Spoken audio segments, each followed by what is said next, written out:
राधे राधे दोस्तों। आज हम आपको सुनाएंगे एक राजकुमारी की शर्त की कहानी। अगर आप हमारे चैनल पर नए हैं तो प्लीज़ हमारे चैनल को सब्सक्राइब करें, वीडियो को लाइक करें और शेयर करें। बहुत समय पहले की बात है। उज्जैनी नगरी में एक राजा हुए थे जिनका नाम था राजा बद्रीनाथ। राजा बद्रीनाथ की पुत्री थी सुनैना, जो बहुत ही सुंदर थी और सुनैना की जो प्रसिद्धि दूर दूर तक फैली हुई थी, क्योंकि वह बहुत ही खूबसूरती थी और उसके खूबसूरती के चर्चे देश परदेशों में फैले हुए थे। राजकुमारी सुनैना इतनी सुंदर थी कि स्वर्ग की अप्सराएं भी उसके सामने फीकी लगती थी। जब राजकुमारी महल के गलियारों से गुजरती तो उसकी रेशमी चुनरी का हल्का सा स्पर्श तक हवा में सुगंध घोल देता था। भगवान ने राजकुमारी सुनैना को सौंदर्य के साथ साथ अपार बुद्धिमता का गुण भी दिया था। वह बहुत ही बुद्धिमान थी। राजकुमारी सुनैना केवल रूप की ही रानी नहीं, बल्कि गुणों की भी अद्वितीय प्रतिमूर्ति थी। अब जहाँ इतना सब कुछ होता है, वहाँ घमंड और अहंकार का निवास ना हो, ऐसा तो संभव ही नहीं है। राजकुमारी सुनैना ने प्रण कर रखा था कि जो राजकुमार उसके प्रश्नों के उत्तर ठीक ठीक देगा और चौसर के खेल में उसे हरा देगा, उसी से राजकुमारी विवाह करेगी, नहीं तो वह ताउम्र कुंवारी रह जाएगी। और इसी सोच में संतोष कर लेगी कि ऊपर वाले ने उसकी बराबरी का कोई मर्द नहीं बनाया। इस समस्त संसार में उसके योग्य कोई मर्द पैदा नहीं हुआ है। राजकुमारी सुनैना का एक और नियम था कि जो राजकुमार उसके प्रश्नों का उत्तर नहीं दे पाएगा, वह कभी बाहर नहीं जा पाएगा। उसे वह उसका कैदी बनकर आजीवन कारावास भोगना होगा। वह नहीं चाहती थी कि कोई भी ऐरा गैरा राजकुमार सिर्फ उसकी सुंदरता को निहारने के लिए ऐसे ही मुंह उठाकर उसके सामने आ जाए और असफल होने पर बाहर उसकी सुंदरता का गुणगान करता फिरे। राजकुमारी सुनैना का मानना था, जिस पुरुष ने उसे एक बार देख लिया, वह या तो उसका पति होगा या फिर हमेशा के लिए उसका कैदी बनेगा। इतने सख्त नियमों के बावजूद भी कई राज्यों के राजकुमारों ने खुद को बुद्धिजीवी मानते हुए राजकुमारी की परीक्षा में भाग लिया और फलस्वरूप वे सभी उसके कैदी बनकर रह गए। पर फिर एक दिन ऐसा हुआ जो आज तक नहीं हुआ था। एक राजकुमार किसी तरह उसके कैद खाने से निकलकर भागने में सफल हो गया। वह राजकुमार जंगल में इधर उधर भटकने लगा और भटकते हुए बुदबुदाने लगा, हे भगवान, या तो मुझको उठा ले या राजकुमारी सुनैना से मेरा विवाह करा दे। नहीं चाहिए मुझे ऐसी जिंदगी जिसमें वो राजकुमारी ना हो। राजकुमारी के विरह में वह राजकुमार व्याकुल होकर मारा मारा फिर रहा था कि एक दिन वह उदयपुर वाटी नामक नगर के बाहर जा पहुंचा। उसी समय वहां के राजा वीरमदेव भी शिकार खेलता हुआ उधर ही आ निकला। राजकुमार उस समय भी वही बातें बुदबुदाते हुए विलाप कर रहा था।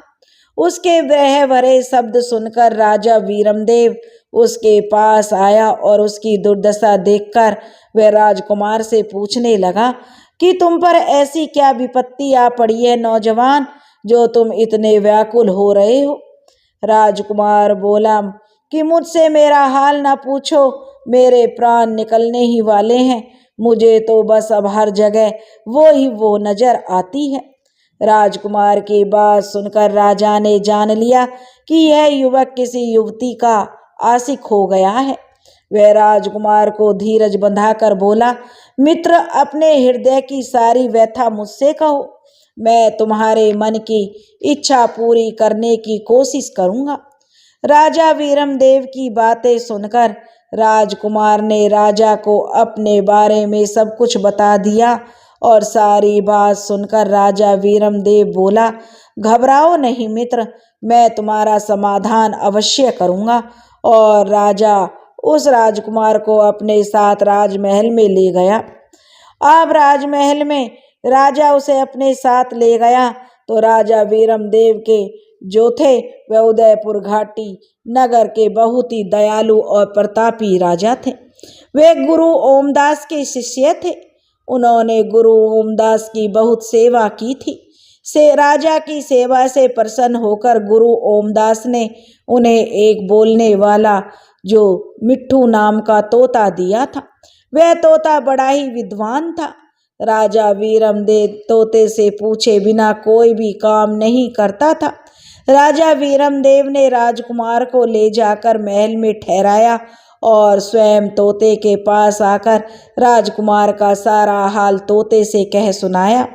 तोते ने राजकुमार को अपने पास बुलाकर कहा, हे मित्र, तुम उस राजकुमारी के चक्कर में पड़कर क्यों अपने प्राण गंवाते हो?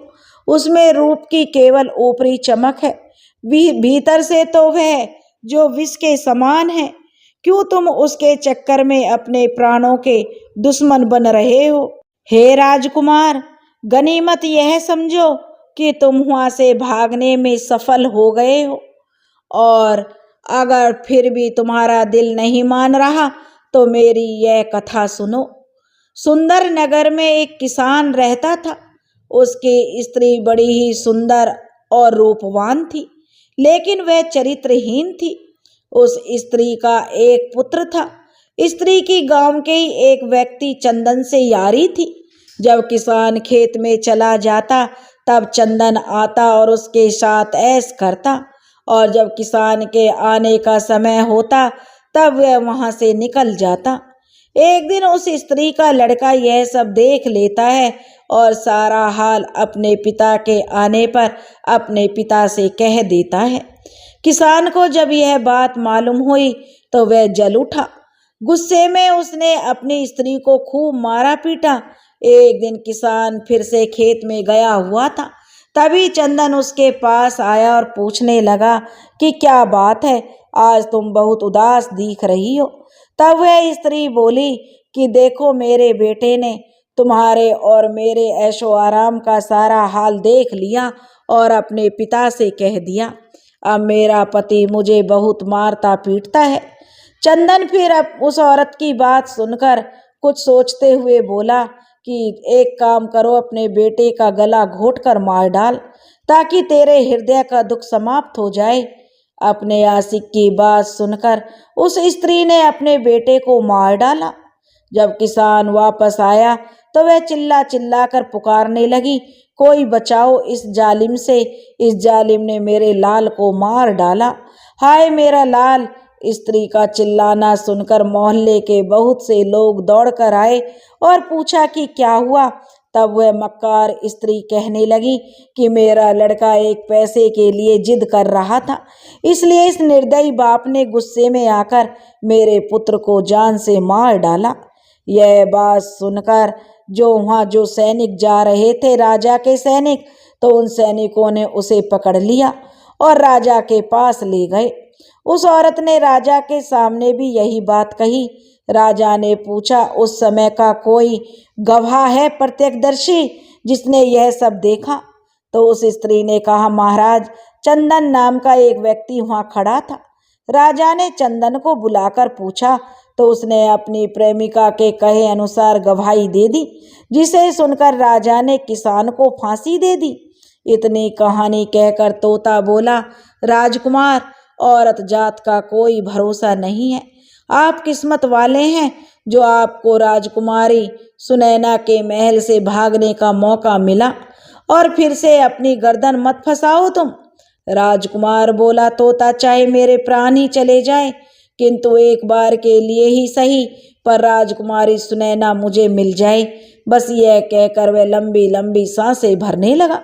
उसकी यह दशा देखकर राजा वीरमदेव ने कहा कि हे मिट्ठू, जब तक इसको वह स्त्री नहीं मिलेगी तब तक इसका दुख दूर नहीं होगा। और मेरा भी खाना पीना हराम है। मैं खुद वहां जाऊंगा और राजकुमारी सुनैना के 10 सवालों का जवाब देने की कोशिश करूंगा। राजा रानी के 10 प्रश्नों का उत्तर देने के लिए मैं उज्जैन जाने की तैयारी करूंगा। अब राजा वीरमदेव उज्जैन जाने की तैयारी करने लगे। तब राजा का समझदार तोता बोला, रुकिए महाराज, पता नहीं उज्जैन नाम का कोई शहर है भी या नहीं, पता नहीं कोई सुनैना नाम की राजकुमारी है भी या नहीं। महाराज, समझदारी इसी में है कि आप पहले मुझे जाने दें। अगर सब सही हुआ तो तब आप बेशक चले जाना। राजा वीरमदेव को तोते की बात सही लगी। तोता कुछ विचार करके बोला, महाराज, एक और कार्य कीजिए, मेरे पंखों में नाना प्रकार के हीरे मोती पिरो दीजिए। राजा वीरमदेव ने तोता के कहे अनुसार वैसा ही किया और तोते को अच्छे से सजाकर विदा कर दिया। कई दिनों की उड़ान के बाद तोता उज्जैन पहुंच गया और वहां जाकर वह राजकुमारी सुनैना के महल की छत पर जाकर बैठ गया। जब सुनैना का ध्यान उस तोते की तरफ गया तो वह भी उसकी सुंदरता देखकर अचंभित रह गई। उसने इतना सुंदर और हीरे मोती के पंखों वाला तोता कभी नहीं देखा था। राजकुमारी बोली, हे तोते, तुम किस देश से आए हो और किस देश को जाओगे? तुम्हारा यहाँ आने का क्या मकसद है? तोता बोला, हे राजकुमारी, उदयपुर वाटी के राजा वीरमदेव ने मुझे यहाँ भेजा है। मैं तो बस यह पता करने आया था कि सच में उज्जैन और राजकुमारी सुनैना असल में है कि नहीं। पर हे राजकुमारी, मैं तुमसे एक बात पूछना चाहता हूँ, सच सच बताना, तुम इतनी उदास क्यों हो? ऐसे क्या पाप किए हैं तुमने? तोते की बात सुनकर राजकुमारी सुनैना हैरान रह गई। उसने अपने मन में सोचा, यह तोता नहीं बल्कि कोई राजकुमार है। यह मंत्र से तोता बनकर मेरा भेद लेने आया है। इसको तो पकड़कर मार देना चाहिए। यह विचार कर राजकुमारी बोली कि सभी लोग जन्म से ही पापी होते हैं तोते, जो इस संसार में आते हैं। मैंने इस शरीर को पाकर कोई सुख नहीं पाया। मैंने वर ढूंढने के लिए बहुत से देशों में ब्राह्मणों को भेजा, लेकिन किसी ने मेरी जोड़ी नहीं बनाई और न ही किसी से मेरी जोड़ी मिली। राजकुमारी की बात सुनकर तोता बोला, हे राजकुमारी, जैसी तुम सुंदर और आकर्षक हो वैसे ही मेरे राजा हैं। विधाता ने तुम दोनों की जोड़ी बनाई है, इसलिए तुम मेरे साथ चलो। राजकुमारी सुनैना तोते की बात सुनकर बोली, हे तोते, तुम ठीक कह रहे हो, मुझे तुम्हारी बात पर विश्वास है। विधाता ने कृपा की है जो तुमने मुझे दर्शन दिए हैं। अब तुम हमारे पास आओ और हमें बताओ कि वह राजा कौन है और कहाँ रहता है, और ये मेरी अंगूठी ले जाओ और उससे मेरा विवाह कराओ। मैं उनकी दासी बनकर जन्म जन्म उनके दर्शन करती रहूंगी। तोता बोला, राजकुमारी, मैं तेरे पास नहीं आऊंगा, तू एक मक्कार स्त्री है। सुना है तू बहला फुसला कर कैद में डाल देती है। राजकुमारी तोते की बात सुनकर बोली, मैं बिल्कुल सच कह रही हूँ तोता, मैं तुम्हारे साथ चलने के लिए तैयार हूँ। वो ऊपर वाला साक्षी है कि तुम मेरे पास आ जाओ, मैं तुम्हारी मेहमान नवाजी करूंगी। तुम मुझसे क्यों डर रहे हो? मुझे दासी बनाकर अपने साथ ले चलना। राजकुमारी के वचन सुनकर तोते को विश्वास हो गया और वह उड़कर उस राजकुमारी के पास चला गया। राजकुमारी ने तुरंत उस तोते को पकड़ लिया और कपटी मुस्कान के साथ राजकुमारी बोली, दासी, जल्दी से छुरी लाओ और इसका सिर काट दो। यह कोई तोता नहीं है, यह तो कोई बड़ा पापी है जो तंत्र मंत्र करके मेरा भेद जानने आया है। तोता अब राजकुमारी की बातों में आकर पछता रहा था, क्योंकि उसने राजकुमारी का विश्वास किया। अब तोता राजकुमारी से बचने की युक्ति सोचने लगा। राजकुमारी के जाल में फंसे तोते को अब जान के लाले पड़ गए। तोते ने सोचा, अच्छा भला सब कुछ देख तो लिया था, फिर क्यों राजकुमारी से फालतू के सवाल जवाब में उलझा। सीधा जाकर राजा को बता देना था, आगे वह जाने या यह राजकुमारी। फालतू ही पंगे में पैर फंसा दिया। अब जल्दी से कोई तरकीब लगानी पड़ेगी, नहीं तो यह राजकुमारी मुझे जीवित नहीं छोड़ेगी। तोता बोला, हे राजकुमारी, मेरा नाम मिट्ठू है। मैं कोई बहरूपिया नहीं हूँ, बल्कि यही मेरा असली रूप है। अगर तुम मुझे छोड़ दोगी तो मैं तुम्हें भी तंत्र मंत्र और जो नई नई विद्याएं सिखा सकता हूँ। मैं जो मनोहर दास का पक्का चेला हूँ। अब राजकुमारी बोली कि तोता, अगर ऐसा है तो जल्दी से मुझे मंत्र बताओ, नहीं तो अभी तुम्हारे पंख नोच डालूंगी। तोता बोला, मंत्र ऐसे सबके सामने नहीं बताए जाते राजकुमारी। तुम अपनी दासियों को यहाँ से जाने के लिए कहो। ऐसे सबके सामने मैं तुम्हें मंत्र नहीं सिखा सकता, वो तो कान में बताने की बात है। तोते की बात मानकर राजकुमारी ने तुरंत अपनी सारी दासियों को वहां से भेज दिया। दासियों के जाने के बाद जब राजकुमारी ने मंत्र सुनने के लिए सुर झुकाया तो तोते ने उसके गाल पर चोंच मार दी। राजकुमारी सुनैना चीखती हुई व्याकुल होकर धरती पर गिर पड़ी। जब तक वह कुछ समझ पाती, तोता वहां से उड़कर फिर से खिड़की पर जा बैठा और गुस्से में लाल पीला होकर राजकुमारी से जो कहने लगा कि राजकुमारी, तुमने मेरे साथ दगा किया है। राजकुमारी भी अब गुस्से में क्रोधित हो उठी और लाल पीली होकर अपनी दासियों को आवाज लगाई और कहा कि इस दुष्ट तोते का शिकार करने के लिए जल्दी से बाज को लेकर आओ। तब तक दासी बाज के पिंजरे को लेकर आई, तब तक तोता वहां से उड़ चुका था। कई दिनों की उड़ान के बाद वह मिट्ठू तोता राजा वीरमदेव के पास आ पहुंचा और कहने लगा, महाराज, स्त्री रंग रूप और यौवन में देखने योग्य है। राजकुमार की बात बिल्कुल सत्य है कि कोई उसे एक बार देख ले तो वह उसके मोह को कदापि नहीं छोड़ सकता। परंतु महाराज, उसका स्वभाव बहुत खोटा निकला। पहले उसने मुझे बहला फुसलाकर अपने पास बुलाया और पकड़ लिया और फिर मुझे मारने को आतुर हो गई। बस गुरु की कृपा से बड़ी मुश्किल से किसी तरह अपने प्राण बचाकर भागा हूँ। तोते की सारी बात सुनकर राजा वीरमदेव उसको शाबाशी देता हुआ कहता है कि तोता, तुमने बहुत अच्छा किया। अब तुम चिंता मत करो, मैं खुद उस राजकुमारी से निपट लूंगा। अगले दिन राजा ने हथियार बांधे तोते को हाथ में लिया और घोड़े पर सवार होकर राजकुमारी सुनैना के नगर की तरफ चल पड़ा। कुछ दिन की यात्रा के बाद राजा वीरमदेव उज्जैन पहुंच गया और वहां पहुंचकर उसने पहरेदारों से राजकुमारी को खबर करने के लिए कहा। जब दासियों ने राजकुमारी को राजा वीरमदेव के आने का समाचार दिया, तब राजकुमारी सुनैना ने कहा, क्या वह मेरी सब शर्तों से भली भांति परिचित है?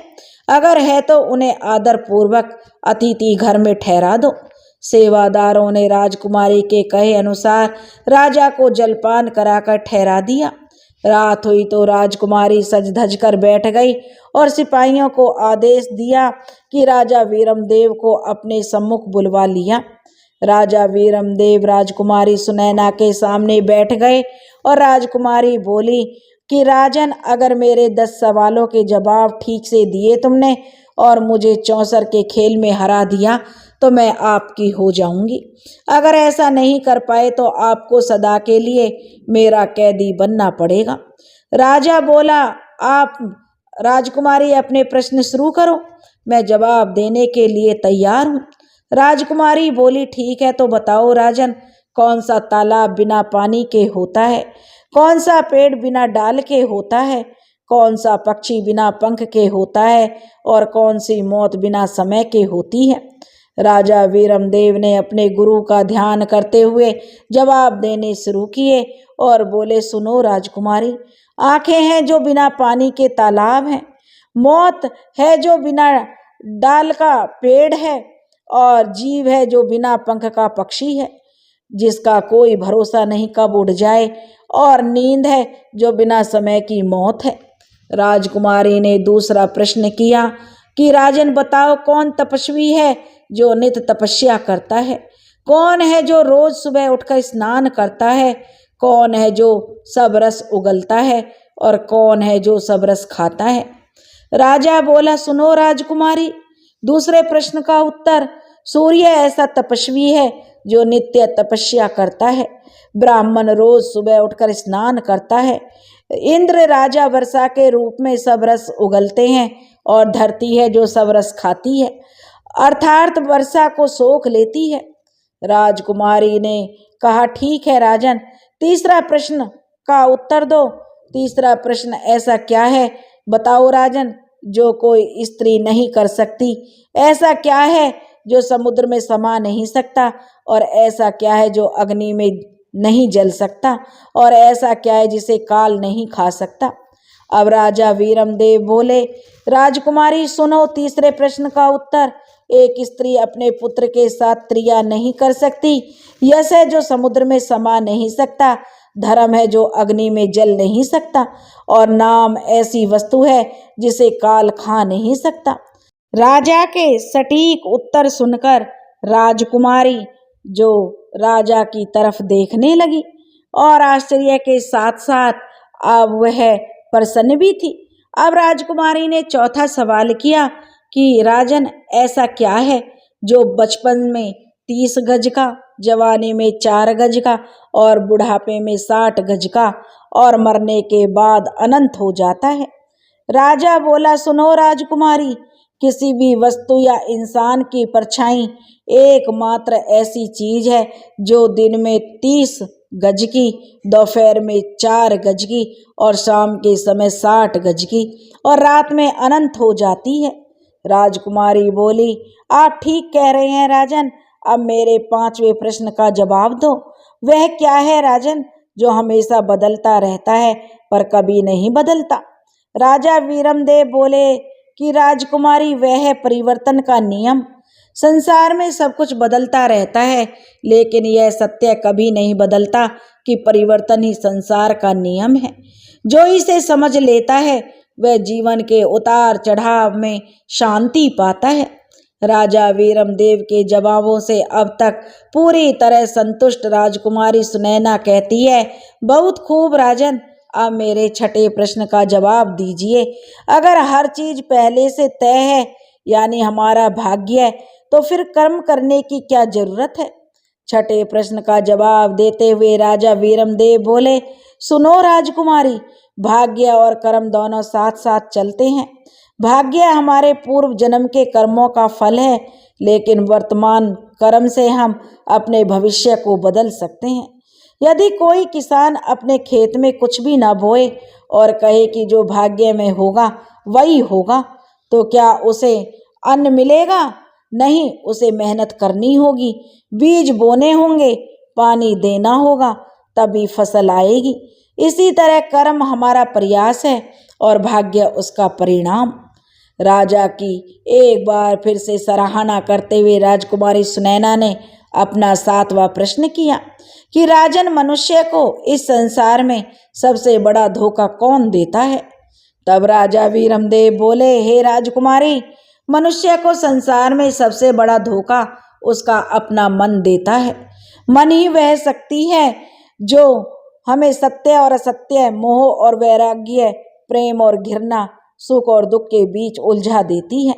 मनुष्य सोचता है कि बाहरी दुनिया उसे धोखा देती है, लेकिन वास्तव में राजकुमारी, बाहरी दुनिया केवल एक दर्पण मात्र है। जो कुछ मन में है वही संसार में प्रकट होता है। राजा वीरमदेव का जवाब सुनकर राजकुमारी सुनैना बोली, बहुत खूब राजन, अब मेरे 8वें प्रश्न का उत्तर दीजिए। अगर सुख और दुख दोनों ही अस्थायी हैं, तो फिर मनुष्य दुख से इतना डरता क्यों है और सुख को पकड़कर रखना क्यों चाहता है? तब राजा वीरमदेव ने राजकुमारी से कहा, सुनो राजकुमारी, क्योंकि मनुष्य अज्ञानता के कारण यह भूल जाता है कि संसार में कुछ भी स्थायी नहीं है। यह संसार परिवर्तनशील है। सुख और दुख दिन और रात की तरह हैं, एक दूसरे के पूरक हैं, लेकिन मनुष्य सुख को पकड़कर रखना चाहता है और दुख से बचना चाहता है, क्योंकि जब मनुष्य सुखी होता है तो उसे लगता है कि संसार उसी के नियंत्रण में है। वह मान लेता है कि उसका भाग्य अच्छा है और जैसा वह चाहता है वह सब कुछ वैसा ही हो रहा है और हमेशा सब कुछ वैसा ही रहेगा, लेकिन यह उसका सबसे बड़ा भ्रम है। इसी प्रकार जब दुख आता है तो मनुष्य अपने पर नियंत्रण खो देता है।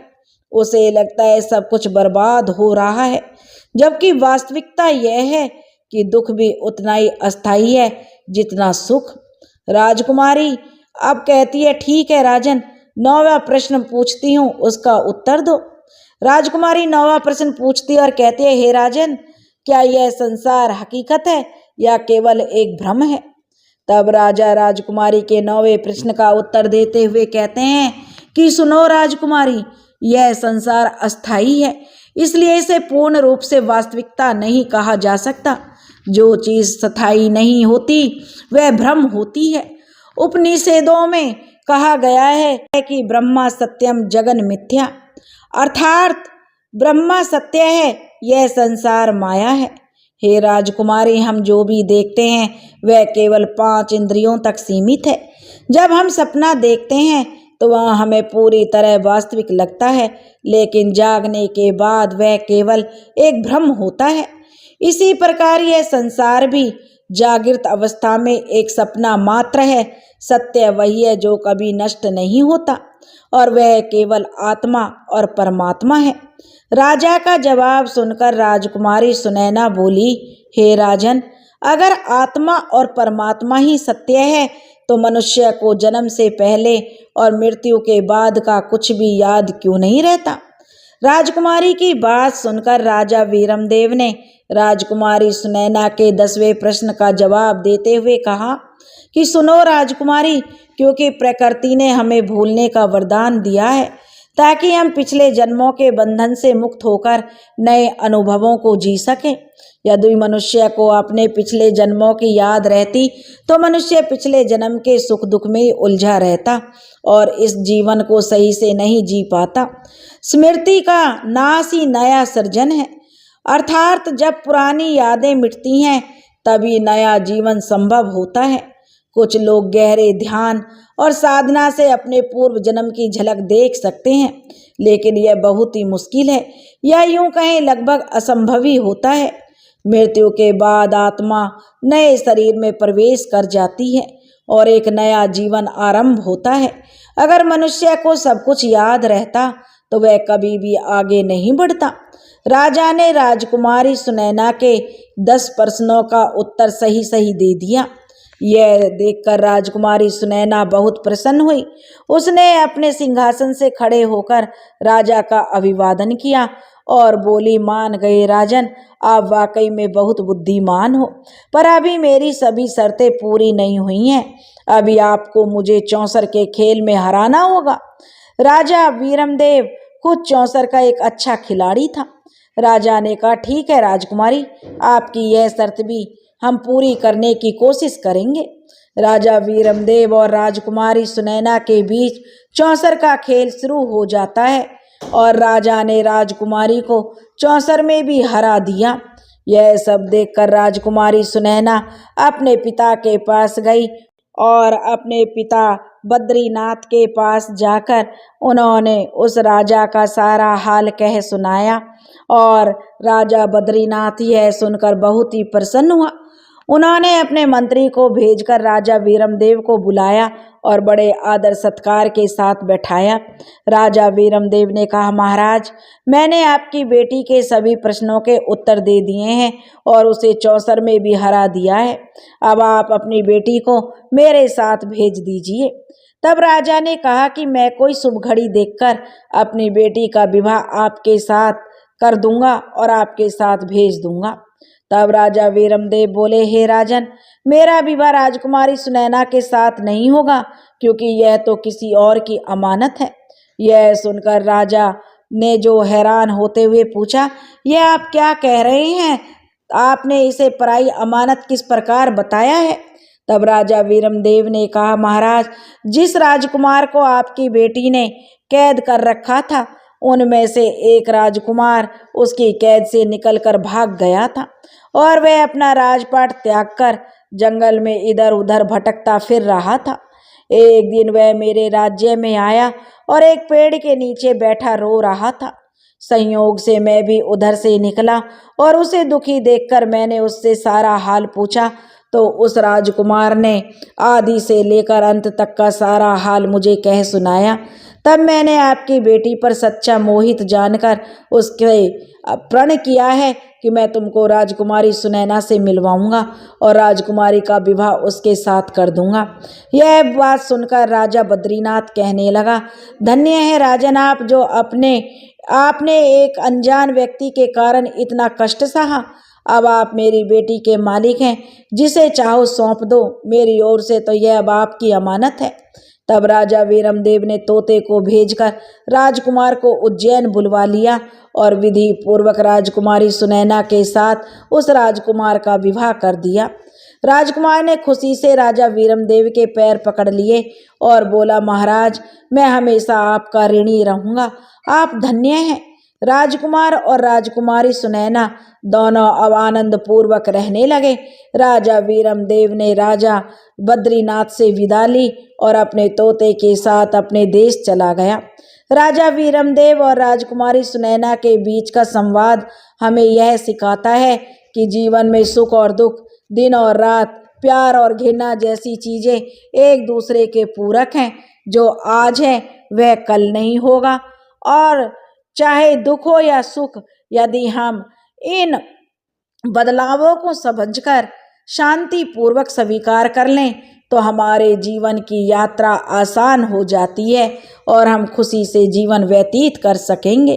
दोस्तों, अगर आपको राजकुमारी सुनैना और राजा वीरमदेव की कहानी पसंद आई हो तो प्लीज़ हमारे चैनल को सब्सक्राइब करें, वीडियो को लाइक करें और शेयर करें। राधे राधे।